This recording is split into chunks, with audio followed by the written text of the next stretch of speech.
Olá, oitavo ano, bem-vindos à nossa aula de número 14. Estamos na apostila 1, no capítulo 2. Vamos falar sobre as usinas elétricas na página 39, tá? Então, nessa parte aqui da apostila, a gente está falando de geração de energia, de transformação, que ela não pode ser criada nem perdida, apenas transformada, né? Então, a gente vai ver como acontece essa transformação de energia a partir de alguns dispositivos. Então, as usinas elétricas é para produção de energia para muita gente, né? Faz a conversão da energia de um movimento, da energia cinética, para a energia elétrica. Então, aqui nós já temos a energia cinética do movimento, ok? Então, esse processo consiste em criar uma variação no campo magnético, produzir um campo magnético, e pode ser por um ímã natural ou por bobina de cobre, que é o que as indústrias usam. Essa variação no campo magnético cria uma tensão elétrica. Essa tensão elétrica pode ser ordenada criando uma corrente, que é o fenômeno do Faraday, tá? Então, como que isso acontece dentro de uma bobina, ó? Isso aqui é uma bobina elétrica. Então, esse rotor aqui, esse eixo aqui, gira aqui dentro, cria um campo magnético que é transmitido para esses fiozinhos que estão em ordem, e daí gera a corrente elétrica que sai pelo fiozinho e vai abastecer o motor de um carro, uma indústria, uma usina, depende do que a gente estiver falando, né?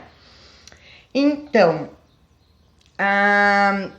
as usinas podem ser pela força da água, da queda de água, que daí move a pá, é o caso da hidrelétrica, que está aqui embaixo. Depois tem o vapor de água, a queda da água, o vapor de água, que é que nem a panela de pressão, e daí ela faz o aquecimento, né? Porque é vapor e pressão, faz o aquecimento, ou ela faz a queima de combustível, tá? Que é o caso da Maria Fumaça, do trem. E aqui já tem do vento, que daí pode ser o eólico, né? Que é o movimento do ar, tá? Tem mais, né? Isso aqui é o que a apostila traz. O desenvolvimento tecnológico, então, no início do 19 para o 20, as descobertas de Faraday possibilitaram produzir energia elétrica em outras formas, né? Então, os principais usados hoje em dia é a hidrelétrica, a termoelétrica, a nuclear, a eólica. Mas existem outras mais modernas, que eu já falei em aula anterior, que é a biológica, da massa do lixo, da queima do lixo, né? Da massa biológica de combustão natural, que é o que acontece na composteira que a professora faz com vocês no 6º ano. Então, a gente tem na usina hidrelétrica, aqui tem um QR Code, ó, com um videozinho para vocês assistirem. Por favor, não percam a oportunidade que a apostila traz. Então, a usina hidrelétrica, você faz uma barragem aqui, né? Essa parede aqui chama barragem. Ela cria um reservatório. Esta água aqui cria uma certa pressão, porque ela está impedida de andar. Aí aqui tem um canal que é o que faz a pressurização da água para movimentar a turbina. E aqui a gente tem outras válvulas de escape, que é quando está muito cheio, eles abrem as comportas para poder dar uma esvaziada, tá? Então, essa água vai passar aqui dentro dessas turbinas, aqui desses canais, ó, tá vendo? Aí desce com uma pressão gigante, Aqui tem uma pá, uma hélice, como se fosse de barco. Essa hélice, a hora que a água passa, essa hélice vai girar aqui dentro esse eixo vai produzir o campo magnético aqui dentro, e a energia que for gerada daqui vai ser transmitida para os lugares. A nossa maior usina hidrelétrica é a de Itaipu, que abastece o sul do Brasil. A gente divide, ela é tão grande que a gente divide energia com o Paraguai, tá? Então a Itaipu, ela é binacional, ou seja, tem duas nações, o Paraguai e o Brasil, que compartilham a energia criada pela usina. Então, como que acontece? A água está represada, é energia potencial, tá guardada, tem potencial, tá? Gravitacional, porque vai descer aqui, vai usar a pressão, a força da gravidade junto. E daí os ductos vão fazer o movimento da água nas turbinas. Essa energia potencial se transforma em energia cinética, que a professora já falou aqui em cima, que é a do movimento. E daí essas turbinas estão acopladas a geradores que transformam nessa energia elétrica. Essa energia elétrica é transmitida para as estações de energia, que vai para as subestações, que vai distribuída para as cidades, tá? A usina hidrelétrica, ela é considerada uma energia limpa, só que tem um ramo da ciência que não concorda com isso, porque para você fazer esse reservatório aqui, você tem que fazer inundação de uma grande área, desocupação de área, a fermentação dos seres vivos, porque ninguém vai limpar o terreno para fazer o reservatório, porque a gente está falando de quilômetros quadrados. Então, toda a fermentação que acontece aqui transforma essa água aqui num meio horroroso, que acaba sendo poluente para o meio ambiente. Então, a gente tem que sempre observar os impactos e as consequências que são feitas através dos estudos de impacto ambiental com os relatórios de impacto de meio ambiente. O estudo EIA-RIMA é muito importante para a construção desse tipo de produtor de energia em um país, tá? Na página 40, então, a gente já falou aí, ó, o desmatamento da região para fazer a barragem, o alagamento das áreas, daí tem as espécies vegetais e animais, isso causa um impacto na cadeia ambiental horroroso, né? Porque lembram daquela aula que se eu tenho um pé de alface, que eu tenho uma formiguinha, que eu tenho um sapo. Se eu puser veneno no alface, quem vai ser o maior intoxicado? Vai ser o sapo, porque a formiga vai comer o alface, só que o sapo não vai comer uma formiga, o sapo vai comer um formigueiro, e todas aquelas formigas vão estar infectadas. Então aqui vai ter um percentual de DDT, aqui vai ter um percentual de DDT e aqui vai ter um percentual de DDT. Então aqui é a mesma coisa, se eu sumir com as formigas, o número de plantas aumenta, porque não vai ter predador, e o número dos predadores diminui, porque não vai ter alimento. Então, esse desequilíbrio aqui acontece aqui, com as substâncias químicas, com o desmatamento, com o alagamento, com a migração obrigatória, o sumiço, a extinção de algumas espécies, tá? E dos lugares, e das superfícies, porque para a construção de Itaipu, a gente perdeu um patrimônio natural da humanidade, que eram as 7 quedas do Iguaçu. A gente não tem mais as 7 quedas do Iguaçu. E eu lembro que quando eu era pequenininha, eu fiquei indignada de ver a usina ser construída em cima de um patrimônio. Então, a gente já falou aqui, né? Perda de solo, perda de monumentos históricos e culturais naturais, perda de recurso madeireiro, perda de espécies animais, que para mim é o mais importante, acaba com o equilíbrio ecológico, a gente não consegue recuperar o equilíbrio, foi feito pelo Papai do Céu e só ele que estipula isso. Bom, a usina termoelétrica, então, é outro exemplo, aonde a energia da queima, da combustão de um combustível produz calor e o calor gera o vapor, que gera pressão, que vai até a turbina, gira a turbina por causa da pressão, e aonde estão acoplados os geradores, e os geradores vão depois para as subestações, das subestações para as redes de transmissão, para daí chegar nas cidades, tá? Então a usina termoelétrica geralmente é com queima de carvão, tanto mineral quanto vegetal.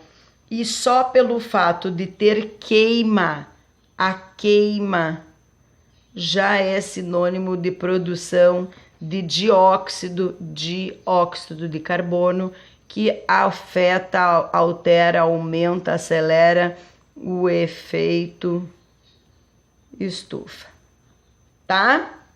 Então, aqui está a sequência da produção. Essa torre aqui, que a gente sempre fica vinculada à energia nuclear, ela é um sistema de refrigeração, tá? Que também utiliza água, então tem que estar instalada num lugar que tenha fonte de água. Se ele já consome essa água para o resfriamento, a gente já não pode usar para dessedentação, afeta também o consumo e produção de água. Então, as desvantagens, que é uma usina termoelétrica, ninguém gosta, né? A gente já falou da emissão de gases poluentes que aceleram o efeito estufa. Aqui tem o aumento da temperatura do planeta, além de provocar mudanças climáticas e impacto ainda sobre os seres na fauna e na flora, por causa do uso da água, por causa já falei do reservatório, né? Da contaminação do solo, porque tem rejeitos que saem dessa usina, e para as pessoas que trabalham, moram no entorno e sobrevivem com isso, os problemas de saúde. Agora, a pior das piores de todas é a termonuclear, que usa a energia química dos produtos da tabela periódica, dos elementos químicos. Então, por exemplo, o mais utilizado é o urânio. O que eles fazem? Eles enriquecem o urânio, eles bombardeiam, eles dão energia para o urânio, até que o urânio mude de estado físico, produza calor nessa fissão ou fusão nuclear, depende do que é usado, né? Também é com água, essa água fica radioativa, não pode ser usada nunca mais, se transforma em lixo nuclear, que ainda não existe tratamento para esse lixo nuclear. O que eles estão fazendo para os lindos das futuras gerações, que são vocês, é enterrando esse lixo atômico em câmaras blindadas, que eles acham que vai funcionar, e a gente já fica esperando a próxima geração meio X-Men, né? embora sejam consideradas limpas. Imagine instalar uma usina nuclear na praia de Angra dos Reis, no Rio de Janeiro, num paraíso ecológico, no meio de uma reserva, num parque nacional que é patrimônio da humanidade, tombado pela ONU, pela Unesco, e a gente tem, o Brasil tem Angra 1, Angra 2 e Angra 3 lá. Então essas usinas, elas são consideradas limpas, só que o lixo, né, provoca grandes problemas. O processo de fissão nuclear nos reatores, então, produz material para X-Men. A gente está falando, a professora já falou da Angra 1 e Angra 2, que eles tentaram até desativar, porque eles não sabiam o que fazer com esse material. Aí tem uns que exportam, outros que importam.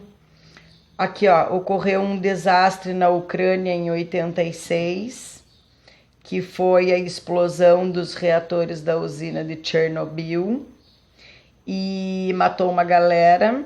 Outro que teve foi em Fukushima, 2011, que a professora Carla ainda comentou com vocês na escola, né? Que foi achado tubarão. O mundo é redondo, então este lado, daí aqui tem os Estados Unidos, a América do Sul, a Europa, a África, aqui as ilhas do Japão. Então essas ilhas do Japão se comunicam aqui com as ilhas do Havaí. No Havaí foi descoberto tubarão com 2 cabeças, com má formação genética, que tem essa rota migratória no planeta, e de acordo com os estudos veio de Fukushima, foi alterado pela irradiação de Fukushima. Agora sim, a mais limpa, a mais linda, a mais querida, a Bambambam moderna. Tá faltando ainda aqui a fotovoltaica, né? Que são das placas solares, que são as 2 queridinhas modernas. Então, a usina eólica, a gente já viu essas pás gigantes, esse motor, né? São hélices que fazem a energia do movimento do vento. Mexe as pás, a pá tá nesse eixo aqui, esse eixo movimenta a engrenagem, que armazena no gerador, que é transmitida por um transformador que transforma essa energia e transmite para as estações de armazenagem, tá? O problema dessa usina é que a gente não controla o vento. Então, ela fica muito vulnerável à presença ou não de vento, né? E essa sim é considerada uma energia limpa porque ela não produz nada de resíduo, nada. Então, para a próxima aula, por favor, realizem os exercícios da página 42 e 43, tá? Um beijo, fiquem com Deus e até a próxima aula.